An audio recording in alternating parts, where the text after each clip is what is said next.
பிரியமானவர்களே, இயேசு கிறிஸ்துவின் நாமத்தில் உங்களுக்கு என் அன்பின் வாழ்த்துக்கள். இந்த ஜெபிக்கலாமாங்க நிகழ்ச்சிக்கு உங்களை அன்போடு நான் வாழ்த்தி வரவேற்கிறேன். எப்படி இருக்கிறீங்க? நல்லா இருக்கீங்களா? சுகமாக இருக்கிறீங்களா? இயேசு கிறிஸ்து உங்களுக்கு நல்லவராயிருந்து நடத்தி கொண்டே வருகிறார்ல. ஆண்டவருக்கு ஸ்தோத்திரம். எப்பொழுதும் ஆண்டவருக்கு நாம் நன்றி உள்ளவர்களாக இருக்க வேண்டும். கர்த்தர் அற்புதமாய் நம்மை நடத்தி கொண்டு வருகிறார். இன்றைக்கு அவருடைய குறைகளை நீக்கி அற்புதம் செய்து ஆசீர்வதிக்கப் போகிறார். சாட்சிகளை நம்ம கேட்க போகிறோம். இன்றைக்கு நடந்ததை நான் உங்களுக்கு சொல்ல வேண்டும். இன்றைக்கு திறப்பின் வாசல் ஜெபம் நடைபெற்றது. சிலர் நான் கொஞ்சம் சோர்வாக தெரிகிறதுனால உடனே மெசேஜ் அனுப்புகிறாங்க, ஃபோன் பண்ணுறாங்க, பிரதர் சோர்வாக இருக்காங்க, பலவீனமாக இருக்காங்க அப்படிலாம் சொல்லி. நான் பலவீனமாகலாம் இல்லை, நல்ல ஆரோக்கியமாக தான் கர்த்தர் வைத்திருக்கிறார். என்னென்னா இன்றைக்கி திறப்பின் வாசல் ஜெபம் 10 மணியிலிருந்து 3:30 மணி வரைக்கும் நானே ஜெபத்தை நடத்தி இருக்கிறேன். வித்தியாசமாக ஆண்டவர் இன்றைக்கு நடத்தினார். நானே எதிர்பார்க்கலை. நான் போய் ஜெபத்தை நடத்த, தேசத்துக்காக ஜெபிக்க நின்ற உடனே ஆவியானவர் பலமாக இறங்கினார், வித்தியாசமாய் நடத்தினார். இன்றைக்கு பலத்த அற்புதங்களை செய்தார். மதுபானத்துக்கு அடிமைப்பட்ட 100கணக்கான பேர் ஒப்பு கொடுத்து இன்றைக்கி விடுதலை பெற்றாங்க.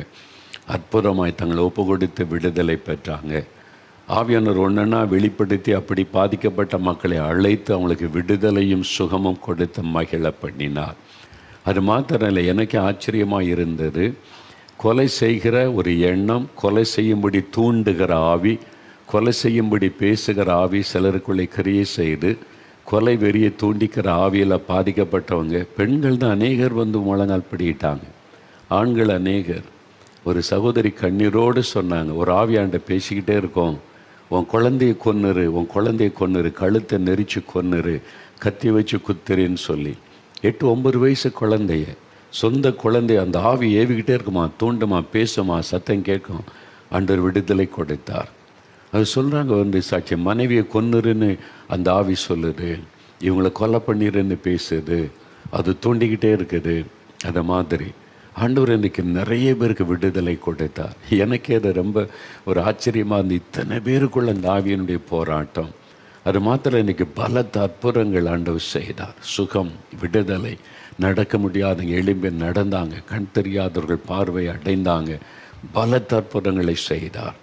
50க்கும் அதிகமான பேர் சாட்சியில், டைம் இல்லாதனால அதோடு நிறுத்திட்டா, அவ்வளோ பேர் சாட்சி சொன்னாங்க. அவ்வளவு அற்புதங்களை கர்த்தர் செய்தார். ஜனங்கள் மேலே அவ்வளவு ஒரு அன்பு, ஒரு பாசத்தோடு தேவன் கிரியை செய்ததை பார்க்க முடிந்தது. ஆண்டவர் நல்ல செய்தி கொடுத்து அவங்களை ஆசீர்வதித்தார். அதனால் 3:30 மணி வரைக்கும் நானே தான் நின்று ஜெப நடத்த, செய்தி கொடுக்க, எல்லாத்தையும் செய்ய ஆண்டவர் கிருபை கொடுத்தார். உடனே நான் மறுபடியும் புறப்பட்டு உங்கள் மத்தியில் வந்திருக்கிறேன். அவ்வளோதான். நாளைக்கு சரியாயிரும், கொஞ்சம் இளைப்பாறிட்டால் சரியாயிரும், அவ்வளோதான். மற்றபடி வேறொன்று டயர்டு தானே தவிர வேறொன்றும் இல்லை. உடனே வியாதி பலவீனம் இது ஆயிட்டு போலெல்லாம் யாரும் பயப்படாதுங்க. ஜெபம் பண்ணுங்க போதும். உங்களுடைய ஜெபந்தான் ரொம்ப அவசியம். சரி, இப்பொழுது நான் சாட்சியை நான் வாசிக்க போகிறேன். 2 சாட்சியை வீடியோவில் பார்க்க போகிறீங்க. அப்புறம் ஜெபம், அப்புறம் முக்கியமான சில காரியத்தை இன்றைக்கி ஜெபித்துட்டு தேவ செய்தியை கேட்க போகிறோம். இந்த சாட்சியை நீங்கள் கேட்கும்போதே நீங்கள் எப்படி ஜெபிக்கணும், இந்த மாதிரி ஜெபிக்கணும் என்பதை அறிந்து கொள்ள முடியும். ஆண்டவர் எப்படி அற்புதம் செய்வார் என்பதை நீங்கள் புரிந்து கொள்ளலாம். சகோதரி ஜாய், சென்னை சார்ந்த சகோதரி, அவங்க குடும்பத்தில் நடந்த ஒரு அற்புதம் பாருங்களேன். ரட்சிப்பு தான் மிகப்பெரிய அற்புதம். அவங்க கணவர் எப்படி ரட்சிக்கப்பட்டார், இயேசுக்கு சாட்சியாய் மாறினார் என்பதை சொல்லியிருக்கிறாங்க. அவங்க சொல்கிறாங்க, என் பெயர் ஜாய், நான் சென்னையில் வசித்து வருகிறேன். நாங்கள் கத்தோலிக்க கிறிஸ்தவர்கள். நான் ரட்சிக்கப்பட்டவள். என் கணவர் மிகவும் நல்லவர், எந்த ஒரு கெட்ட பழக்கமும் இல்லாதவர். ஆனால் என் கணவர் ரட்சிக்கப்படவில்லை. அந்த ரட்சிப்பின் அனுபவம் இல்லை, ஞானஸ்நானமும் எடுக்கவில்லை. அது குறித்து அவரிடம் நான் பேசினாலும் பெரிதாக பொருட்படுத்த மாட்டார். பாரம்பரிய ஜெபம் மட்டுமே அவர் செய்வார். ஜெபத்தின் வல்லமை அறியாமல் இருந்தார். நாளடைவில் உங்களுடைய செய்திகளை கேட்க ஆரம்பித்தார். வல்லமையான உங்களுடைய தேவ செய்தியினால் ரட்சிப்பை பெற்றுக்கொண்டார். ஞானஸ்நானமும் எடுத்துக்கொண்டார். அனுதினமும் அதிகாலமே எழுந்து ஜெபிப்பார். இரவில் எவ்வளவு தாமதமாக வந்தாலும் வேதம் வாசிக்காமல் ஜெபிக்காமல் தூங்க மாட்டார். இதற்கிடையே சகோதரர் அவர்கள் ஒரு முறை வரதட்சணை குறித்து செய்தி கொடுத்தார்கள். அந்த செய்தி அவரிடம் கிரியை செய்ததால், இதை கவனிங்க, எதைத்தான் கவனிக்கணும், கிறிஸ்தவர்கள் கவனிக்கணும். இந்த சகோதரர் கேத்தலிக் குடும்பத்திலேருந்து ரட்சிக்கப்பட்டாங்க, பைபிள் வாசி ஜெபிக்க ஆரம்பிச்சிட்டாங்க. இப்போது ஆண்டவர் என்ன பேசுகிறார் பாருங்க. அவருடைய ஆண்டவர் கிரியை செய்ததால் என் பெற்றோரிடம் வரதட்சணையாக பெற்றுக்கொண்ட பணத்தையும் என் பெற்றோர் அன்பளிப்பாக கொடுத்த காரையும் அவர்களிடமே கொண்டு போய் கொடுத்து விட்டார். இதான் உண்மையான மனம் திரும்புதல். சகையு, நான் திரும்ப கொடுக்குறேன்னா பார்த்தீங்களா, வரதட்சணை கேட்டு வாங்கினீங்கள, எவ்வளோ தருவீங்க கேட்டிங்கல்ல, வரதட்சணை கொடு, இவ்வளோ லட்சம் கொடு, என் பையனை படிக்க வச்சுருக்கிறேன்ல, அது என் பையனுக்கு இவ்வளோ விலை, என்ஜினியரிங் படிச்சிருக்கால, டாக்டருக்கு படிச்சிருக்கால, அதனால் விலை, காசு கொடு, காரு கொடு, வாங்கினீங்கல்ல. அந்த மாதிரி கேட்டு வாங்கியிருந்தா திருப்பி கொடுத்துடணும். கேட்காம கொடுத்துருந்தா கூட நீங்கள் எதுக்கு வாங்கணும் அவங்ககிட்ட? வேண்டாம், உங்கள் மகளுக்குள்ளதை செய்யுங்க. ஆண்டவர் எங்களை ஆசீர்வதிச்சிருக்கிறாரு, உங்கள் பெண் எங்கள் வீட்டுக்கு வந்தால் போதும்னு பெருந்தன்மையோடு சொல்லணும்ல. அவங்க தான் கிறிஸ்தவர்கள். கை நீட்டி வரதட்சணை கேட்குறது, காரு கொடு, பீரோ கொடு, கட்டில் கொடு, அது கொடு, இது கொண்டு கேட்குறது, அது ஒரு அசிங்கம், அருவருப்பாக இல்லை. அது கிறிஸ்தவங்க அதை செய்யக்கூடாது. ஆண்டவர்கிட்ட கேட்டு இந்த ஆசீர்வாதத்தை பெற்றுக்கொள்ளணும். திருமணம் பிடிச்சி கொடுக்குற வீட்டில் போய் கேட்டு அவங்க மகளுக்கு எதாவது செய்தால் அது செஞ்சுட்டு போட்டோம், நீங்கள் தடுக்க வேண்டாம். ஆனால் இப்போ இந்த சகோதரர் தான் உண்மையான கிறிஸ்தவர். அவர் வாங்கின வரதட்சணை, அன்பளிப்பாக கொடுத்த காரை கொண்டு போய் மாமனார் வீட்டில் திருப்பி கொடுத்துட்டார். இதான் உண்மையான ரட்சிப்பு. இந்த மாதிரி ரட்சிக்கப்பட்டவங்க ஸ்ட்ராங்காக நிற்பாங்க. பார்த்தீங்களா, பசியே தாங்காதவர், அவருக்கு பசி எடுத்து அந்த பசியோடு இருந்த பழக்கம் இல்லை. இப்பொழுது வாரத்தில் 3 நாட்கள் உபவாசித்து தேசத்திற்காக, குடும்பத்திற்காக, ஊழியத்திற்காக ஜெபித்து வருகிறார். அவர் கத்தோலிக்க சபை சார்ந்த சகோதரர் 3 நாள் உபவாசம் பண்ணி தேசத்துக்காக, குடும்பத்துக்காக, ஊழியத்துக்காக ஜெபம் செய்கிறார். கற்றுக்கொள்ளுங்க இந்த மாதிரி நல்ல ஆவிக்குரிய அனுபவங்களை கற்றுக்கொள்ளுங்க. இந்த அன்பு சகோதரருக்காக, இந்த குடும்பத்திற்காக நான் ஆண்டவரை துதிக்கிறேன். அவருடைய மனைவி தன் கணவருக்காக எவ்வளோ ஜெபிச்சு இன்றைக்கி அந்த குடும்பத்தில் எவ்வளோ பெரிய சாட்சி. ஆண்டவர் இந்த குடும்பத்தை தொடர்ந்து மேலும் மேலும் ஆசீர்வதிப்பாராக. ஆமேன். ஆண்டவர் உங்களோடு பேசினா, வரதட்சணை கேட்டு வாங்கினீங்களே திருப்பி கொடுத்துருங்க. கார் கொடுங்க, பைக் கொடுங்க, நீ வாங்கினீங்கல்ல, பாவம் அவங்க கடன் வாங்கி என் பிள்ளையை கல்யாணம் பண்ணி கொடுக்கணுமே, பிள்ளையை அவங்க நல்லா வச்சுக்கணுமே, இல்லாட்டா அவங்க பிள்ளையை கொடுமைப்படுத்திடக்கூடாதுன்னு கடனை வாங்கி உங்களுக்கு பணம் கொடுத்து, கார் வாங்கி கொடுத்து, பைக் வாங்கி கொடுத்து அவங்க கடனாளி ஆகிட்டாங்கல்ல. அதுக்கு யார் காரணம்? நீங்கள் தானே. ஒருத்தரை கடனாளி ஆக்கின நீங்கள் எப்படி பரலோகத்துக்கு போக முடியும்னு நினைக்கிறீங்க? எப்படி நீங்கள் கிறிஸ்தவங்களாக இருக்க முடியும்? உங்கள் ரட்சிப்பு என்ன ரட்சிப்பு? அப்போ ஒழுங்காக போய் அவங்கள கடன் வாங்க வச்சுருந்தா மன்னிப்பு கேட்டு பணத்தை திருப்பி கொடுங்க. அந்த பைக்கையும் காரையும் திருப்பி கொடுத்துருங்க. அப்போ உங்களுக்கு ஆசீர்வாதம் உண்டாகும். சரியா? இதுக்கு சாட்சி இது நிற்கும் பரலோகத்தில். அப்புறம் நீங்கள் உண்மையான கிறிஸ்தவங்கன்னா இவங்க தான். இந்த மாதிரி சாட்சிகள் எழும்பணும். இனிமேல் இந்த மாதிரி வரதட்சணை வாங்கின கொடுத்துட்டேன், இந்த பொருளெல்லாம் கொடுத்துட்டேன், இப்போ நாங்கள் சந்தோஷமாக இருக்கோன்னு சாட்சி எழுதுங்க. உங்கள் சாட்சியை நான் சந்தோஷமாக வாசிப்பேன். ஆமேன். அல்லேலூயா. சரி, அடுத்து இன்னொரு சாட்சி பாருங்கள். இதுவும் நல்ல கவனிங்க. சகோதரர் விஜய் சென்னையிலிருந்து. என் பெயர் விஜய், நான் சென்னையில் வசித்து வருகிறேன். நான் கடந்த 4 வருடங்களாக கடுமையான அரிப்பு நோயினால் அவதிப்பட்டேன். இச்சிங், அது கொடிய ஒரு வியாதி. அது கஷ்டப்பட்டேன். முதலில் உடலில் ஏதாவது ஒரு இடத்தில் மெதுவாக அது ஆரம்பிக்கும். பிறகு உடல் முழுவதும் அரிக்கத் தொடங்கிவிடும். அரித்து உடல் முழுவதும் தடிப்பாகிவிடும். இதற்காக அதிகமாக மாத்திரைகளும் ஆயின்மெண்ட்டுகளும் உபயோகித்தும் எனக்கு சுகமாகவில்லை. எப்பொழுதும் ஆயின்மெண்ட்டுகள் தடவிக்கொண்டே இருப்பேன். இந்த வியாதியினால் வெளியிடங்களுக்கோ விசேஷ வீடுகளுக்கோ போக மாட்டேன். இந்நிலையில் ஜெபிக்கலாமாக நிகழ்ச்சியை தொடர்ந்து பார்த்து கொண்டிருந்தேன். அதில் நீங்கள் தேசத்திற்காக ஜெபிப்பதை குறித்து பேசினீர்கள். அன்றிலிருந்து நான் என் வியாதிக்காக ஜெபிப்பதை விட்டு, நல்ல கவனிங்க சாட்சியை, பல தேசத்திலேருந்து பார்க்குறீங்கள, இலங்கை, மலேசியா, சிங்கப்பூர், மியான்மர் தேசம், ஆஸ்திரேலியா, நியூசிலாந்து, கனடா, ஐரோப்பா நாடுகள், உங்கள் தேசத்துக்காக நீங்கள் ஜெபிக்கணும். எந்த தேசத்தில் உங்களை கர்த்தர் வைத்திருக்கிறாரோ அந்த தேசத்துக்காக. அதில் எதுக்காலம் ஜெபிக்கணும்னு அடிக்கடி சொல்லிக்கிட்டே இருக்கோம்ல, இதை உள்வாங்கி கொண்டு ஜெபிக்கணும். பாருங்கள், இவங்க தனக்காக 4 வருஷமாக அந்த வியாதி, அதுக்கு என்னென்ன ஆயின்மெண்ட்டு மருந்து மாத்திரை சாப்பிட்டு சுகமாகலை. இது வரைக்கும் தனக்காக ஜெபிச்சான். அப்போ தனக்காக ஜெபிப்பதை விட்டு விட்டு தேசத்திற்காக ஜெபிக்க ஆரம்பித்தேன். என்ன ஆச்சரியம்! ஒரே மாதத்தில் என் அரிப்பு நோய் முற்றிலும் மாறி நான் சுகமாகிவிட்டேன். தேசத்திற்காக ஜெபிக்கும்போது இயேசு என் வியாதியை குணமாக்கி விட்டார். இயேசு தான் வேத வசனம். மற்றவங்களுக்காக ஜெபிக்கும் போது நமக்கு விடுதலை, சுகம் உண்டாகும். ஆண்டவருடைய வார்த்தைக்கு கீழ்ப்படியும் போது, அப்போ தேசத்துக்காக தினந்தோறும் தவறாமல் ஜெபிங்க, உங்களுக்கு அற்புதம் நடக்கும்.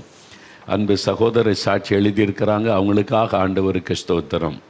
அடுத்து சகோதரி மேரி ஊட்டியிலிருந்து எழுதியிருக்கிறாங்க. இவங்களுக்கு என்ன நடந்தது பாருங்களேன். இந்த சாட்சி மூலமாகவே நிறைய சத்தியங்களை நீங்கள் விளங்கி கொள்ள முடியும். இதெல்லாம் உங்களுடைய அனுபவங்கள். நீங்கள் சாட்சியெல்லாம் நான் வாசித்தேன். இவங்களெல்லாம் நான் நேரில் பார்த்ததே கிடையாது. இந்த டிவி மூலமாக செய்தி கேட்குறாங்க, விடுதலை பெறாங்க, சாட்சி எழுதுகிறாங்க. என்னைக்காவது ஒரு நாள் வந்தால் நான் பார்ப்பேன். இன்னைக்கு இப்போ பார்த்ததில்லை. சகோதரி மேரி ஊட்டி, நான் கடந்த 30 வருடமாய் வெற்றிலை பாக்கு புகையிலை போடுவதற்கு அடிமையாக இருந்தேன். ஒரு நாளைக்கு 20 தடவைக்கு மேலாக வெற்றிலை பாக்கு புகையிலை போட்டு விடுவேன். எனக்கு உணவே வெற்றிலை பாக்கு புகையிலை என்ற கணக்கில் தான் என் வாழ்க்கை இருந்தது. ஒரு நாளைக்கு 20 முறை. யோசித்து பாருங்கள், என்ன ஒரு பயங்கரம்! 20 முறை. ஒரு அரை மணி நேரம் வெற்றிலை இல்லாமல் நான் இருந்தது இல்லை. இரவு நேரங்களில் தூங்கும்போது கூட என் வாயில் வெற்றிலை இருக்கும். இது தவறு, பாவம் என்று எனக்கு தெரியாது. இதுதான் இன்றைக்கி நிறைய பேருடைய பிரச்சனை. என்ன, நமக்கு சொல்லப்படுவதில்லை. இதெல்லாம் பாவம், இதெல்லாம் விட்டு விலகணும், அதெல்லாம் சொல்லப்படுவதில்லை. அறியாமை. அதுதான். என் அண்ணன் சொல்லி உங்களுடைய ஜெபிக்கலாமாக நிகழ்ச்சியை நான் பார்த்தேன். அன்று வெற்றிலை புகையிலை பழக்கத்திலிருந்து விடுதலையான ஒரு வீடியோ சாட்சியை நான் பார்த்தேன். ஜெப நேரத்தில் நானும் என்னை இயேசுவுக்கு ஒப்பு கொடுத்து ஜெபம் செய்தேன். அப்படி ஒப்பு கொடுத்து ஜெபிக்கும் போது என்ன நடந்தது அவங்க சொல்லியிருக்காங்க. அந்த சகோதரி பாருங்கள், நான் அப்படி என்னை இயேசுவுக்கு ஒப்பு கொடுத்து ஜெபிக்கும்போது என்னை விட்டு ஒரு கருப்பு உருவம் வெளியேறியதை நான் உணர்ந்தேன். ஏதோ ஒரு உருவம் தன்னை விட்டு வெளியேறி போகிறது. அது என்னது? அதான் அசுத்த ஆவி, அதான் பிசாசு. நமக்கே தெரியாமல் நமக்குள்ள அந்த ஆவி வந்துடும். சாத்தான் தெரியாமல் உள்ள நுழைந்து ஒரு பாவத்துக்கு அடிமையாக்கி விடுவான். நமக்கு தெரிய நேச்சுரலாக இருக்கும். பிசாசனுடைய அந்த கிரியை மறைந்திருந்து செய்கிற அந்த ஆவியனுடைய கிரியை சாதாரண மனிதர்களால் விளங்கி கொள்ள முடியாது. பாருங்கள், என்ன நடந்துச்சு. அந்த ஆவி வெளியேறியதை உணர்ந்த உடனே நான் மயங்கி கீழே விழுந்து விட்டேன். அது அந்த ஆவி போகும்போது கீழே தள்ளிட்டு போகும். அசுத்தாவிக்கும் பரிசுத்தாவிக்கு என்ன வித்தியாசம் தெரியுமா? அசுத்தாவி ஒரு மனிதனுக்குள்ளே வருவது தெரியாது, ரகசியமாக தெரியாமல் உள்ள வந்துடும். எத்தனை வருஷம் இருக்குமா உள்ளே இருந்து கிரியை செய்யும். அது போகும்போது அலைக்கழித்து கீழே தள்ளிட்டு போகும். இவளுக்குள்ளே தான் நான் இருந்தேன், இவனுக்குள்ளே இருந்தேன்னு சொல்லிட்டு போகும். பரிசுத்தாவியனர் வரும்போது நம்மளை அசைத்து, நிறைய பேர் அந்நிய பாஷை பேசுவோம், கை கால்கள் அசையும். ஆவியானவர் வருவது தெரியும். வெளியில் அடையாளத்தோடு உள்ள வருவார். நீங்கள் அவரை துக்கப்படுத்தினா போகும்போது சொல்லும் கொள்ளாமல் போயிடுவார். சரிங்களா? அதான் பிசாசுக்கும் பரிசுத்த ஆவியானவருக்குள்ள வித்தியாசம். இங்கே பாருங்கள், அந்த ஆவி வெளியே போகும்போது அவங்க மயங்கி கீழே விழுந்துட்டாங்க. மயக்கம் தெளிந்து எழுந்ததிலிருந்து என்னை விட்டு ஒரு பெரிய பாரம் விலகினதை உணர முடிந்தது. அந்த நிமிடத்திலிருந்து எனக்கு வெற்றிலை பாக்கு புகையிலை போடுவென்ற எண்ணம் கூட வரவில்லை. 30 வருஷம் இருந்தது. எப்படிங்க மாறிச்சு? அந்த ஆவி, குடிவெறியின் ஆவி குடிக்க வைக்கிறது. அப்புறம் கொலைவெறியின் ஆவி கொலைவெறியை தூண்டுகிறது. எரிச்சலின் ஆவி ஒரு மனிதனுக்குள்ள எப்பவுமே எரிச்சல், கோபத்தை உண்டாக்குகிறது. அப்புறம் பொய்யின் ஆவி எல்லாத்திலும் பொய் சொல்ல வைத்து கொண்டே இருக்கும். நம்புகிற மாதிரி பொய் சொல்ல வைத்து கொண்டே இருக்கும். இது மாதிரி ஒவ்வொரு காரியத்துக்கு பின்னால் ஒரு ஆவி கிரியை செய்கிறது. அது பிசாசின் ஆவி. அது அநேகர் புரிந்து கொள்வதில்லை. அந்த ஆவி தான் இந்த மாதிரி காரியம் செய்கிறது. பாருங்கள், 30 வருடமாக எனக்கு அந்த கெட்ட பழக்கத்தை நிறுத்த உதவி செய்த இயேசுவுக்கு நன்றி. அந்த சகோதரிக்காக ஆண்டவருக்கு ஸ்தோத்திரம். ஆண்டவர் விடுதலை தந்தார். இன்றைக்கி உங்களுக்கு விடுதலை நாள். இன்றைக்கி ஒப்பு கொடுங்க இயேசுவுக்கு. இயேசுவே என் உள்ளத்தில் வாங்க, எனக்கு விடுதலை கொடுங்கன்னு கேளுங்க, விடுதலை. அடுத்து சகோதரி சுஜிகா, கன்னியாகுமரியிலிருந்து சகோதரி சுஜிகா, இவங்களுக்கு ஒரு பிரச்சனை இருந்திருக்கு பாருங்களேன். எனக்கு 2019 வருடம் திருமணமானது. திருமணமான வருடமே எனக்கு குழந்தை தரித்தது. ஆனால் கருக்குழாயை கடந்து கருப்பைக்குள் கரு வரவில்லை. கருக்குழாய் பழுதடைந்ததால் அதை வெட்டி அகற்ற வேண்டிய சூழ்நிலையில் மருத்துவர்கள் அதை அகற்றிவிட்டார்கள். ஒரு கருக்குழாய் மட்டும் இருந்த சூழ்நிலையில் நான் அடுத்ததாக கருத்தரித்தேன். இந்த முறை எனக்கு இரட்டை கரு. 2 கருவுக்கும் இதய துடிப்பு இல்லாததினால் அபார்ஷன் செய்து கொள்ள வேண்டிய கட்டாயம் ஏற்பட்டது. மனதளவில் மிகவும் பாதிக்கப்பட்டேன். மருத்துவர்கள், இதற்கு மேல் உங்களுக்கு இயற்கையாக கருத்தரித்தால் கண்டிப்பாக அபார்ஷன் ஆகிவிடும். மேலும் ஒரு கருக்குழாய் மட்டும் இருப்பதினால் சிகிச்சை தேவை என்று சொல்லியிருந்தார்கள். நான் என்ன செய்வேன் என்ற சூழ்நிலையில்தான் 2022 ஆண்டு மார்ச் மாதத்தில் 4 மாவடியில் நடைபெற்ற திறப்பின் வாசல் ஜெபத்திற்கு நேரில் வந்து கலந்து கொண்டேன். ஜெப வேளையில் கண்ணீரோடு என் பிரச்சனைக்காக ஜெபித்துவிட்டு ஜெப விண்ணப்பத்தையும் எழுதி கொடுத்து விட்டு வந்தேன். தேவனுடைய இரக்கத்தில் ஜூன் மாதத்தில் நான் மீண்டும் கருத்தரித்தேன். மருத்துவர்கள் எந்த நேரத்திலும் எதுவும் நடக்கலாம் என்றுதான் சொன்னார்கள். எனக்கு எந்த நம்பிக்கையும் கொடுக்கவில்லை மருத்துவர்கள். நாங்களும் தொடர்ந்து இயேசுடைய ஜெப மையத்திற்கு எங்கள் ஜெப தேவையை தெரியப்படுத்தி ஜெபிக்க கேட்டுக்கொண்டோம். நாங்களும் தொடர்ந்து ஜெபித்து வந்தோம். எந்த பிரச்சனையும் இல்லாமல் இயேசு ஒரு அழகான பெண் குழந்தையை பெற்றெடுக்க பலன் கொடுத்தார். சூழ்நிலைகள் வேறாக இருந்தாலும் இயேசு என்னோடு இருந்து எனக்கு இயற்கைக்கு மாறாக அற்புதம் செய்தார். என் கண்ணீரை துடைத்த இயேசுவுக்கு நன்றி செலுத்துகிறேன். பார்த்தீங்களா, இயேசு எவ்வளோ அற்புதமானவர். மருத்துவம் சொல்லுது முடியாது, அவ்வளோதான். நீ இயற்கைக்கு மேற்பட்ட காரியத்தை ஆண்டவர் செய்கிறார். உங்களுக்கு இன்றைக்கு செய்வார். இன்னொரு சாட்சி சகோதரி சர்மிளா, குஜராத்திலிருந்து எழுதியிருக்கிறாங்க. நான் இயேசுவை தெய்வமாக அறியாத குடும்பத்தில் பிறந்தவள். என் குடும்பத்தில் நான் மட்டும் இயேசுவை ஏற்றுக்கொண்டவள். எனக்கு 2 வருடமாக பிசாசு போராட்டம் இருந்தது. இரவு நேரத்தில் என்னால் தூங்கவே முடியாது. நான் தூங்கிக் கொண்டு இருக்கும்போது யாரோ என் பக்கத்தில் இருப்பது போன்று இருக்கும். என் காலின் அருகே யாரோ உட்கார்ந்து என் 2 கால்களையும் இழுப்பது போன்று உணர்வேன். பயத்திலேயே தூங்காமல் விழித்திருப்பேன். இந்த பிரச்சனையினால் எனக்கு எப்பொழுதும் உடலில் ஏதோ ஒரு பாதிப்பு இருந்து கொண்டே இருக்கும். உடம்பு வலி, கால் வலி, தலைவலி என்று ஏதாவது ஒரு பிரச்சனை எனக்குள் இருந்து கொண்டே இருக்கும். எங்கள் வீட்டில் என்னை அழைத்து செல்லாத இடமே இல்லை. என்னை அழைத்து போகாத கோவிலும் இல்லை, மருத்துவமனையும் இல்லை. எவ்வளவோ பரிகாரங்கள் செய்து பார்த்தோம். எதிலும் எனக்கு பலன் கிடைக்கவில்லை. ஒரு நாள் ஃபோனை பார்த்து கொண்டிருந்த போது ஜெப உதவி தேவைப்பட்டால் அழைக்க சொல்லி உங்களுடைய இயேசு விடுவிக்கிறார் ஊழியத்தின் டெலிஃபோன் நம்பர் வந்தது. நானும் தொடர்பு கொண்டு என் பிரச்சனைகளை சொன்னேன். அவர்கள் எனக்காக உருக்கத்தோடு என்னுடைய ஹிந்தி மொழியிலேயே ஜெபம் செய்தார்கள். அன்றிலிருந்து எனக்கு எந்த பிரச்சனையும் இல்லை. இரவு நேரத்தில் நன்றாக தூங்குகிறேன். எந்த பயமும் இல்லை. இப்பொழுது எந்த உருவமும் எனக்கு தென்படுவதில்லை. இப்பொழுது கவலை இல்லாமல் இருக்கிறேன். ஹிந்தி பேசக்கூடிய சகோதரி குஜராத்தை சார்ந்தவங்க. ஹிந்தி மொழியில் ஜெபிக்கிறதுக்கு நம்ம ஒரு சென்டர் வைத்திருக்கிறோம் சென்னையில். ஆண்டவர் அற்புதமாய் சுகம் கொடுத்திருக்கிறார். இப்போது இதே மாதிரி அற்புதம் உங்களுக்கு ஆண்டவர் செய்ய போகிறார். அதுக்கு முன்னால் 2 சாட்சியை வீடியோவில் பார்க்க போகிறீங்க. ஒன்று சகோதரர் அமல்ராஜ், கன்னியாகுமரி. 32 வருஷம் ஒரு பாவ பழக்கத்திலிருந்து 2 பாவ பழக்கத்திலிருந்து ஆண்டவர் விடுதலை கொடுத்திருக்கிறார். அந்த சாட்சியை முதல்ல கேளுங்க, அப்புறம் இன்னொரு சாட்சி.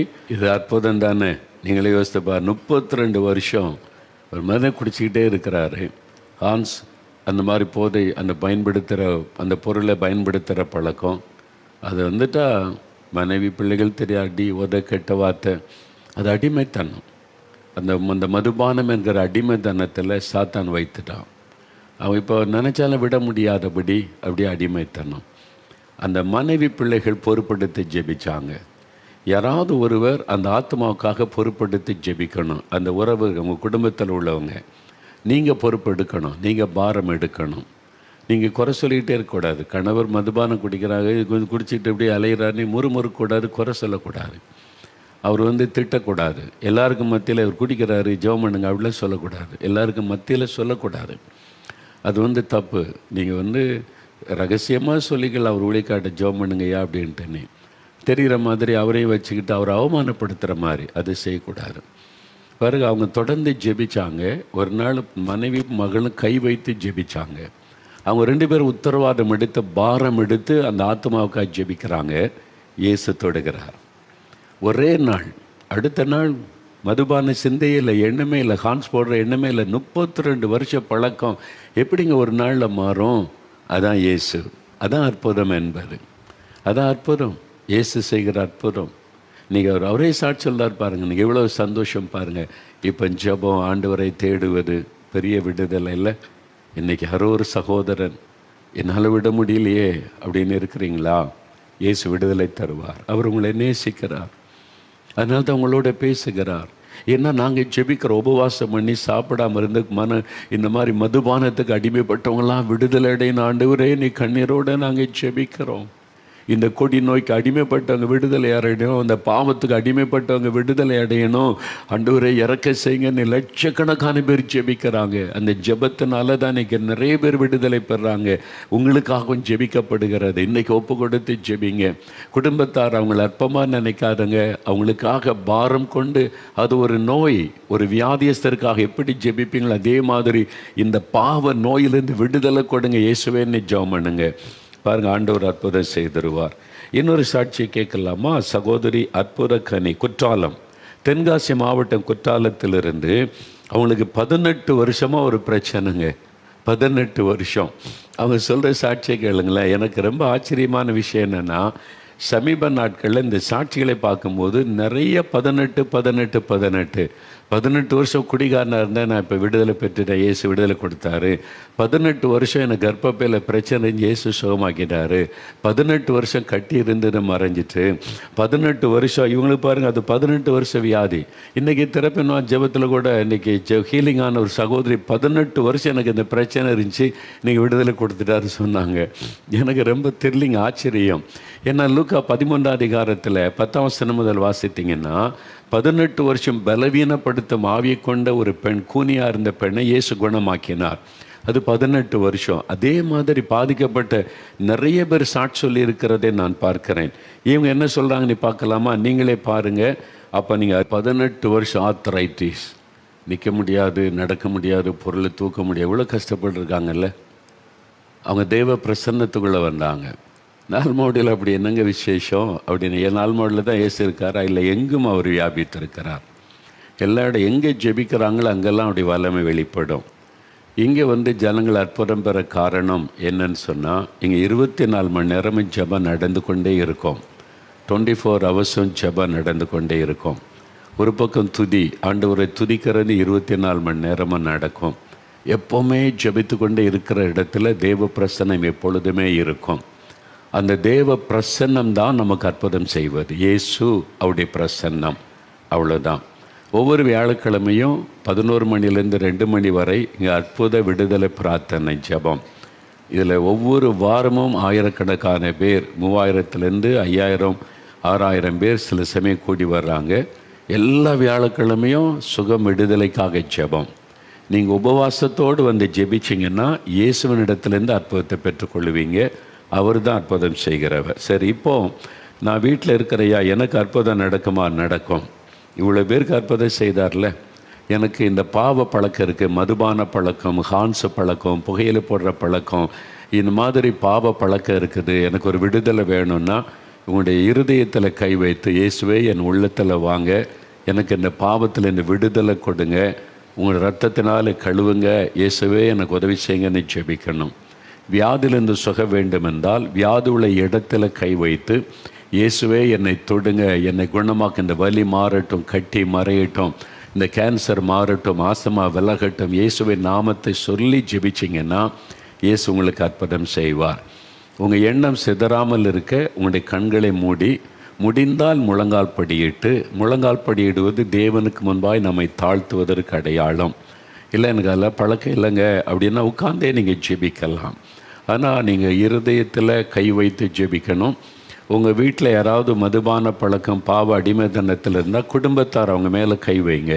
ஆண்டவரே, நான் என் கணவருக்காக ஜெபிக்கிறேன், எங்கள் அப்பாவுக்காக ஜெபிக்கிறேன், அண்ணனுக்காக ஜெபிக்கிறேன் அப்படின்னு உண்மையாக நீங்கள் ஜெபிங்க. இயேசு தொட்டு விடுவார். இயேசு அங்கே தான் இருக்கார் உங்கள் பக்கத்தில். அதனால் இப்போ நீங்கள் ஜெபிக்கணும். அப்படியே கண்களை மூடுங்க, இருதயத்தில் கை வைங்க, வியாதி உள்ள இடத்துல கை வைத்து கொள்ளுங்க. வியாதிப்பட்ட பிள்ளைகளுக்காக ஜெபிக்கிறது கூட நீங்கள் கை வைத்து ஜெபிக்கலாம். சிறு பிள்ளைகள் கை வைத்து ஜெபித்தாலும் இயேசு அற்புதம் செய்வார். கை வைத்து ஜெபம் பண்ணுங்க, ஜெபம் பண்ணுங்க. இயேசுவே, இயேசுவே சுகம் கொடுங்க, விடுதலை கொடுங்க. இயேசு கிறிஸ்துவின் நாமத்தில் சுகம் உண்டாகட்டும் அப்படி சொல்லுங்கள். இயேசுவே என் உள்ளத்தில் வாங்க, இயேசப்பா என் உள்ளத்தில் வாங்க, என் பாவத்தை மன்னிங்க, பாவத்திலேருந்து விடுதலை கொடுங்க, இந்த மதுபானத்திலேருந்து விடுதலை கொடுங்க, ஹான்ஸ்லேருந்து விடுதலை கொடுங்க, போதை பழக்கத்திலேருந்து விடுதலை கொடுங்க. இயேசப்பா என்னை தொடுங்க, என் பாவத்தை மன்னிங்க. ஒப்பு கொடுத்து ஜெபிங்க, ஒப்பு கொடுத்து ஜெபிங்க. இயேசுவே என் சரீரத்தில் இந்த வலி இருக்குது, வேதனை இருக்குது, எனக்கும் ஆத்தரைட்டிஸ் இருக்குது, சுகம் உண்டாகட்டும். என் உடம்புல இந்த கட்டி இருக்கிறது இயேசுவே நாமத்தில் மறைந்து போகட்டும். எனக்கும் இந்த ஆஸ்துமா வியாதி இருக்குது, இயேசுவே நாமத்தில் விலகட்டும். என் கண்ணில் பிரச்சனை இருக்குது, இயேசுவே நாமத்தில் சுகம் உண்டாகட்டும். என் குழந்தைக்கு வியாதி, இயேசுப்பா தொட்டு குணமாக்குங்க. ஜெபிங்க, ஜெபிங்க, ஜெபிங்க. இயேசு கிறிஸ்துவின் நாமத்தில், இயேசு கிறிஸ்துவின் நாமத்தில் விடுதலை, இயேசு கிறிஸ்துவின் நாமத்தில் சுகம். இயேசுடைய பெயரை சொல்லுங்க. இயேசுவே தொடுங்க, இயேசுவே குணமாக்குங்க. இயேசு கிறிஸ்துவின் நாமத்தில் விடுதலை உண்டாகட்டும், இயேசு கிறிஸ்துவின் நாமத்தில் சுகம் உண்டாகட்டும். இயேசுவே தொடுங்க. ஜெபிக்க, ஜெபிக்க, ஜெபிக்க. ஆண்டோடைய வல்லமை இறங்குகிறது உங்கள் வீட்டுக்குள்ளே. நீங்கள் இருக்கிற இடத்துல இயேசு தொடுகிறார். அப்படி தொடுதலை சிலர் உணர்கிறீர்கள். யாரோ என்னை தொடர மாதிரி இருக்கிறது, இயேசுவின் கரம் உங்களை தொடுகிறது. இப்பொழுது உங்களுக்கு விடுதலை. குடிவெறியின் ஆவி சிலரை விட்டு வெளியேறுகிறது. குடிவெறியின் ஆவி, உங்களை மதுபானத்துக்கு அடிமையாக்கிய ஆவி வெளியேறுகிறது. போதை வஸ்துகளுக்கு அடிமையாக்கிய ஆவி இயேசுவின் நாமத்தில் வெளியேறுகிறது. இப்போ உங்களுக்கு விடுதலை உண்டாகிறது. வியாதி பலவீனத்தை உண்டாக்குகிற ஆவி, பயத்தின் ஆவி, மன குழப்பத்தை உண்டாக்குகிற ஆவி விலகுகிறது. நோய்கள் இயேசுவின் நாமத்தில் மறைகிறது. இயேசுவே ஸ்தோத்திரம் சொல்லுங்க. இயேசுவே என்னை தொடுகிறதற்காய் ஸ்தோத்திரம், என் பாவத்தை மன்னிக்கிறதற்காய் ஸ்தோத்திரம். இயேசுவே எனக்கு பாவத்தில் இந்த விடுதலை தருகிறதற்காய் ஸ்தோத்திரம். இயேசுவே இந்த வியாதியிலிருந்து விடுதலை தருகிறதற்காய் ஸ்தோத்திரம், என்னை குணமாக்குகிறதற்காய் ஸ்தோத்திரம் சொல்லுங்க. என் குழந்தை நீர் குணமாக்குகிறதற்காக இயேசுவே ஸ்தோத்திரம். நீ குழந்தை மேலே கை வைத்து சொல்லுங்க. காய்ச்சல் மறைந்து விடும், அந்த இழுப்பு மறைந்து விடும், அந்த சளி தொல்லையெல்லாம் மறைந்து விடும், அந்த இருமல் மறைந்து விடும். ஜெபமனுங்க, ஜெபமனுங்க. இயேசு கிறிஸ்துவின் நாமத்தில் சுகம் கொடுக்கிற தேவனுக்கு ஸ்தோத்திரம். இயேசு கிறிஸ்துவின் நாமத்தில் விடுதலை கொடுக்கிற தேவாதி தேவனுக்கு ஸ்தோத்திரம். இயேசுவே உமக்கு நன்றி, உமக்கு ஸ்தோத்திரம், ஸ்தோத்திரம், ஸ்தோத்திரம். இயேசு கிறிஸ்துவின் நாமத்தில் ஆமேன், ஆமேன். ஆண்டவர் உங்களுக்கு அற்புதம் செய்து விட்டார். நிறைய பேர் விடுதலை அடைஞ்சிட்டீங்க, அற்புதத்தை பெற்றுக்கொண்டீங்க. இயேசுவுக்கு நன்றின்னு சொல்லுங்கள். இனிமேல் நீங்கள் ஆண்டவரை துதிக்கணும். என்னை தொட்டதற்காய் ஸ்தோத்திரம், சுகம் கொடுத்ததற்காய் ஸ்தோத்திரம், விடுதலை தந்ததற்காய் ஸ்தோத்திரம் அப்படின்னு ஆண்டவரை துதிக்கணும். சரியா? இன்றிலிருந்து ஒரு மாற்றத்தை பார்ப்பீங்க. நீங்கள் பெற்றுக்கொண்ட அற்புதங்கள், விடுதலைகளை எங்களுக்கு தெரியப்படுத்தலாம்.